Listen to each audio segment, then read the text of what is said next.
Hello friends, अस्सलाम वालेकुम। दोस्तों, बचपन से ही हम कई किस्म की कहानियाँ और किस्से सुनते आ रहे हैं, जैसे चांद पर एक बूढ़ी औरत चरखा चलाती है या फिर ड्रैकुला के किस्से। और हमारा पूरा बचपन इन्हीं कहानियों के बीच गुजरा है। दोस्तों, ड्रैकुला का नाम सुनते ही सबसे पहले जो किरदार इंसानी जहन में जन्म लेता है वो एक ऐसी इंसानुमा मखलूक है जिसकी खुराक इंसानी या हैवानी खून है, जिसे पी कर वो अपनी भूख और प्यास बुझाता है। ड्रैकुला एक ऐसे वैम्पायर को कहा जाता है जो कि इंसानों का खून पीता है, जिसके नुकीले लंबे दांत और नुकीला चेहरा बचपन से ही हमें डराता आ रहा है। ड्रैकुला के ऊपर कई फिल्म्स और नावल्स लिखे जा चुके हैं। क्या आपने कभी सोचा है कि आखिर वैम्पायर्स की असल हकीकत क्या है और ये किस्से कहानियाँ कहाँ से शुरू हुए? क्या ये सच है या बस फर्जी किस्से और कहानियाँ ही हैं? इस वीडियो में मैं आपको बताऊंगी कि दरअसल ड्रैकुला की हकीकत है क्या सच में कोई ऐसा इंसान तारीख में मौजूद था और ये लफ्ज़ ड्रैकुला दरअसल कहाँ से शुरू हुआ। दोस्तों, वैसे तो ड्रैकुला के किस्से और कहानियों की तारीख कई सौ साल पुरानी है। दरअसल में ड्रैकुला का ये किरदार पहली बार आयरलैंड से ताल्लुक़ रखने वाले मुसन्निफ ब्रैम स्टोकर ने तख्लीक किया था।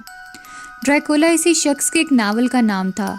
ये हॉरर नावल 1897 यानी 1897 में शाया किया गया था। यहीं से दरअसल वैम्पायर्स और इस जैसी कई कहानियाँ चल पड़ीं, जिनके ऊपर बाद में कई किताबें भी लिखी गईं और फिल्म्स भी बनाई गईं।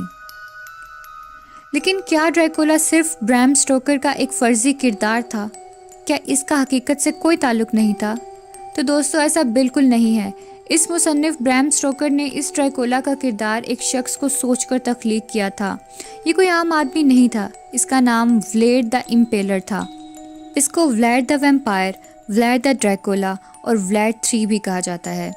ये शख्स 1431 में वलेशिया नामी एक सल्तनत में पैदा हुआ। व्लेड की पैदाइश के 5 साल बाद इसका बाप इसी सल्तनत का बादशाह बन गया। इसके बाप को 1436 में वलेशिया की बादशाहत मिली। यूं व्लेड द वैम्पायर वलेशिया का शहजादा बन गया। इसके बाप का नाम ड्रैकुल था। यहीं से ड्रैकुला का कॉन्सेप्ट आया था।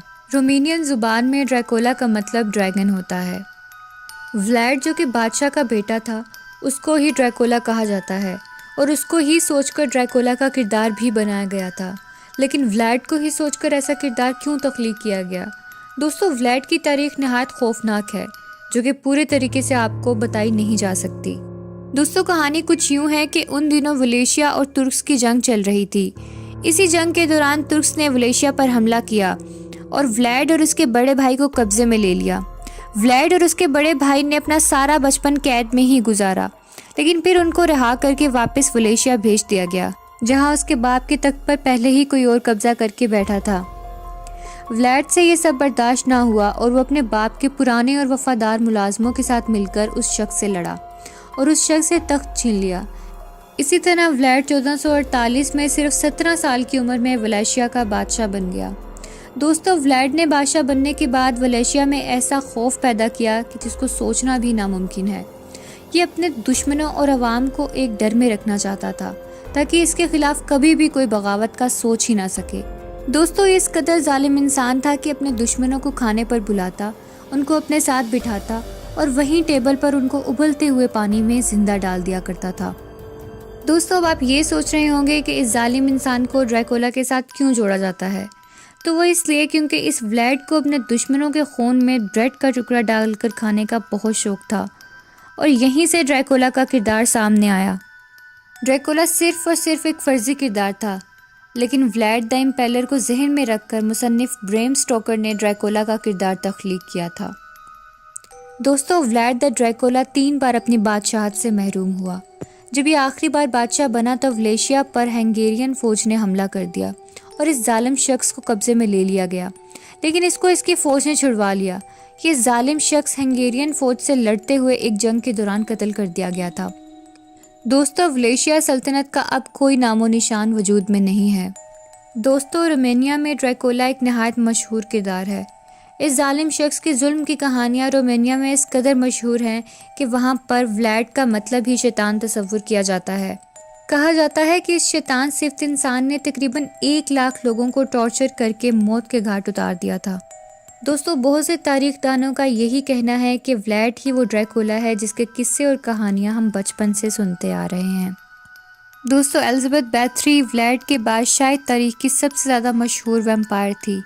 حیرت انگیز طور پر اس کا تعلق بھی رومینیا سے تھا۔ الزبتھ بیتھری ایک ملکہ تھی جس کو لوگوں کو ٹارچر کرنے میں بہت مزہ آتا تھا۔ اس ظالم ملکہ کی کہانی بھی عجیب و غریب ہے۔ اس کو ویمپائرز کی طرح ہی لوگوں کا خون پینے کا شوق تھا۔ اس کے محل میں ٹارچر سیلز بھی قائم کیے گئے تھے۔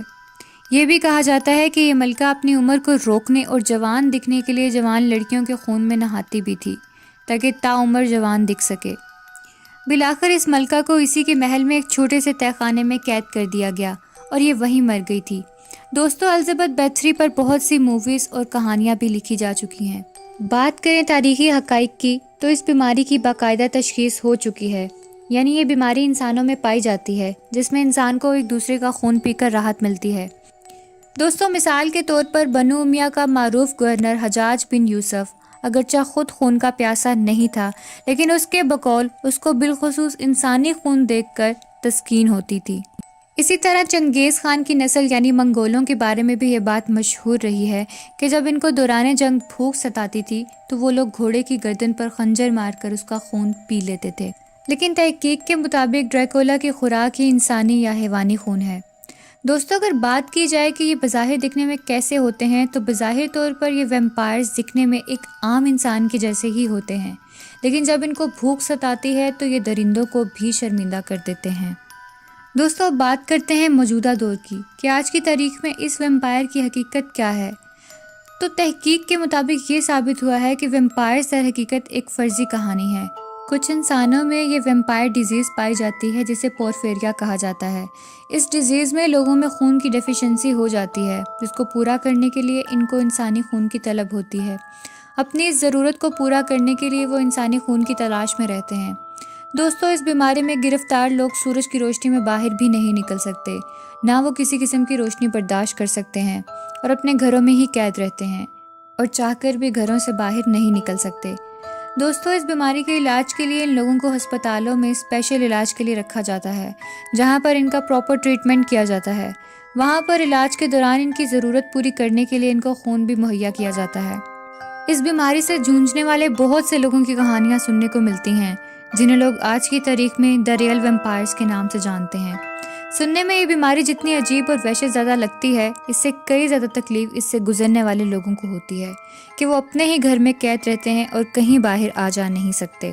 اسی بیماری سے انسپائر ہو کر کئی فلمیں اور ناولز بھی وجود میں آئے ہیں، لیکن ان ویمپائرز کی حقیقت آج کی تاریخ میں صرف پورفیریا ہے جو کہ ایک بیماری ہے۔